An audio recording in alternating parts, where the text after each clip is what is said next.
Hello, good morning. आज का हमारा क्वेश्चन है 11 men can take 6 3/4 metre trench in one day. Means एक ट्रेंच है जिसकी लंबाई दी गई है 6 3/4 मीटर। इसको डिग करने के लिए 11 मैन की ज़रूरत है।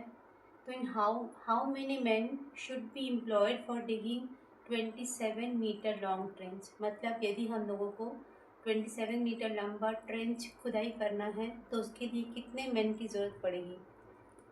इसका सॉल्व आप देख रहे हैं कि लेंथ जो है वो बड़ा हो रहा है, मतलब ट्रेंच की लंबाई बढ़ रही है, तो हम लोगों को ज़्यादा लोग चाहिए होंगे खुदाई करने के लिए। तो इसका सोल्यूशन देखिए, मैन कितने हैं 11, लेंथ ऑफ ट्रेंच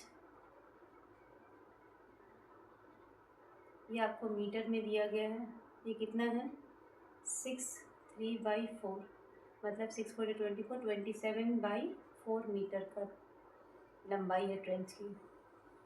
यदि 27 मीटर लंबा ट्रेंच खोदना है तो मान लीजिए कि x लोग लगते हैं। तो ये हमारा टेबल बन गया। आप देख रहे हैं ट्रेंच की लंबाई बढ़ रही है तो नंबर ऑफ़ मैन भी ज़्यादा चाहिए, क्योंकि ये हम लोगों को जो खुदाई करना है वो एक ही दिन में करना है। तो यदि एक दिन में 27 मीटर लंबा ट्रेंच खोदने के लिए 11 लोग लगते हैं तो 27 मीटर लंबा ट्रेंच खोदने के लिए ज़्यादा लोग लगेंगे। तो ये मोर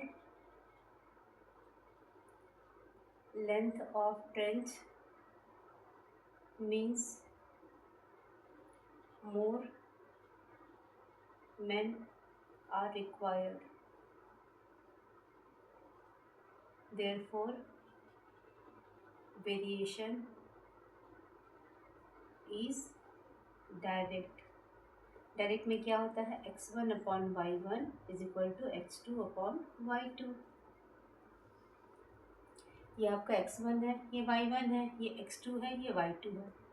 कैसे सॉल्व करेंगे देखिए, 11/27/4 = x/27। जब इस टाइप का नंबर होता है तो हम लोग कैसे सॉल्व करते हैं, ये जो 4 है आपका ये यहाँ ऊपर चला जाएगा, ठीक है। मतलब ये कैसे हो जाएगा 11 × 4/27 = x/27, ठीक है। ये जो 4 है वो कहाँ चला गया, न्यूमरेटर में चला गया, सबसे ऊपर, ठीक है। 11 के साथ मल्टीप्लाई हो जाएगा इसका, 11 × 4/27। अब ये क्रॉस मल्टीप्लिकेशन कर दीजिए, 11 × 4 × 27/27 = x। मैं ये 27 को ऊपर लेके नहीं जा रही हूँ क्योंकि मुझे x की वैल्यू निकालनी है। यहाँ पर x अकेला रह गया, ये कट गया इससे, तो x = कितना हो गया 44 मैन। इसका मतलब क्या हुआ कि 27 मीटर लंबा ट्रेंच खोदने के लिए हम लोगों को 44 मैन की ज़रूरत पड़ेगी, ठीक है। ये आपका सोल्यूशन इसका। यह देखिए, a worker is paid ₹210 for 6 days work. मतलब एक व्यक्ति है, एक वर्कर है जिसको 6 दिन के काम के लिए ₹210 का पेमेंट होता है। If his total income of the month is 875, यदि उसको पूरे महीने में ₹875 मिल रहे हैं तो वो कितने दिन काम किया होगा। तो यहाँ पर हम लिख लेते हैं डेज कितना है 6, पेमेंट कितना है उसका, ये रुपीज़ में है, पेमेंट कितना मिला उसको 210। यदि टोटल पेमेंट उसका है, या आप इसको इनकम भी लिख सकते हैं यहाँ पर,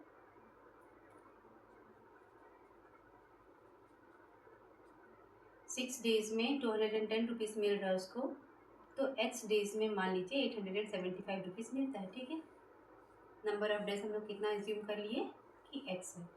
अब आप देख रहे हैं कि पेमेंट उसका बढ़ रहा है, 210 से 875 हो रहा है, इसका मतलब नंबर ऑफ डेज भी ज़्यादा होंगे। तो more income means more days of work, so variation is direct. Therefore x1/y1 = x2/y2।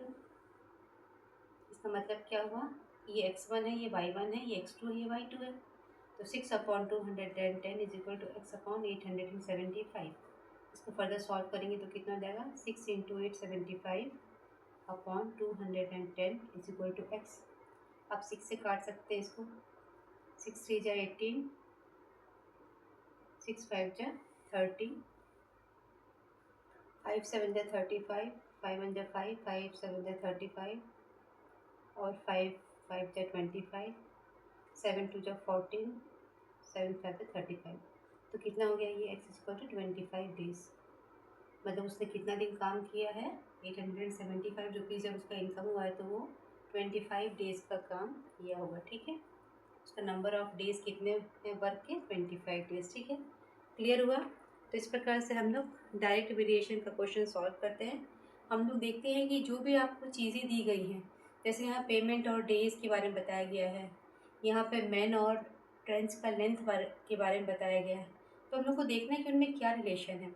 यदि इनकम बढ़ रहा है तो डेज़ भी ज़्यादा होंगे।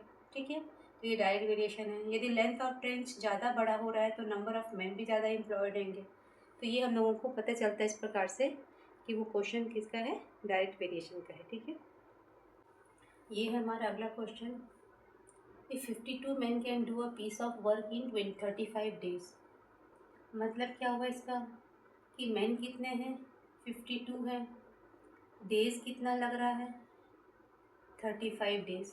मतलब 52 मैन किसी काम को करने के 35 डेज लगाते हैं, तो in how many days 28 man will do it. तो 28 man in how many days, कितने डेज में 28 मैन उस काम को पूरा कर सकेंगे। ठीक है, आप क्वेश्चन ध्यान से समझिए कि किसी एक काम को, कोई एक पीस ऑफ वर्क है, उसको करने के लिए 52 मैन की रिक्वायरमेंट है, या 52 मैन करते हैं, कितने दिन में करते हैं, 35 डेज में। तो 52 man can do a piece of work in 35 days. तो मान लेते हैं कि 28 मैन जो है वो उसको कंप्लीट करने के लिए एक्स डेज लगाएंगे। ठीक है, तो आप देख रहे हैं नंबर ऑफ मैन जो है वो कम हो जा रहे हैं। ठीक है, नंबर ऑफ मैन 52 से कितने हो गए, 28 हो गए।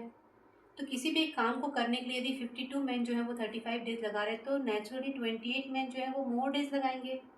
Means less man means more number of days. ठीक है, नंबर ऑफ मैन कम हो रहे हैं, आप देखिए 52 से 28 हो रहे हैं, तो नंबर ऑफ डेज बढ़ जाएगा उस काम को करने के लिए। ठीक है, इसका मतलब क्या हो गया, ये वेरिएशन इज इनवर्स। और इनवर्स वेरिएशन में क्या होता है, this implies that x1 y1 is equal to x2 y2। ये आपका x1 है, ये y1 है, ये आपका x2 है, ये y2 है। तो ये क्या हो जाएगा, 52 into 35 is equal to 28 into x. ठीक है, ध्यान रखिएगा, जब इन्वर्स वेरिएशन होता है तो x इंटू वाई कॉन्स्टेंट होता है। जब डायरेक्ट वेरिएशन होता है तो x अपॉन वाई कॉन्स्टेंट होता है। डायरेक्ट में x अपॉन वाई कॉन्स्टेंट होता है और इन्वर्स में x इंटू वाई कॉन्स्टेंट होता है। ठीक है, फिर अभी और क्वेश्चन बनाऊंगी तो आप लोगों को क्लियर हो जाएगा। 52 into 35 is equal to 28 into x. तो x इज इक्वल टू कितना हो जाएगा, 52 इंटू 35 अपॉन 28।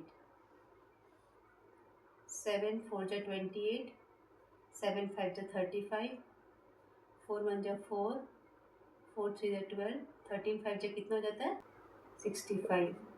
ठीक है, तो कितने दिन में कंप्लीट करेंगे बोलो, 65 डेज में।